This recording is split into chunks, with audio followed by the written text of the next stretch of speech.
Leaders in Minneapolis insist it is time to reopen the intersection at 38th and Chicago, the scene of George Floyd's deadly arrest. The area has been blocked off to traffic by activists who've transformed the space into a permanent memorial, leaving some neighbors to complain they feel cut off from the rest of the city. Fox 9's Paul Bloom has more on the reopening plan. The intersection at 38th and Chicago has forever been changed. We are not going back to normal at that intersection. Minneapolis Mayor Jacob Frey and other city leaders vow that they are now ready to move forward with plans to reopen at George Floyd Square. That is the multi-block space protected by barricades and manned by a group of activists during the 9 months since the deadly arrest of Floyd right outside Cup Foods. Officials emphasize it is not a so-called autonomous zone.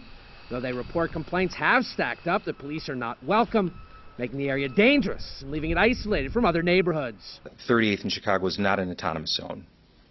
While there are environmental challenges with the way the current intersection is, our men and women will continue to show up and respond and to be the guardians of that community when they call us for help. But the intersection must open. The city releasing a couple updated schemes of what an open intersection might look like, with vehicular traffic and bus service returning on both 38th and Chicago Avenue. Still to be determined what to do with the large raised fist memorial that now sits at the heart of this space.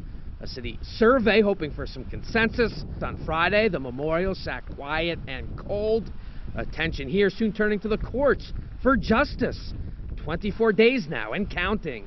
The mayor insisted on Friday that 38th and Chicago and the surrounding area will in fact remain closed straight through the entirety of Derek Chauvin's murder trial. During the trial, we know that 38th and Chicago will be a very important gathering space for community. We don't want to take that away from them.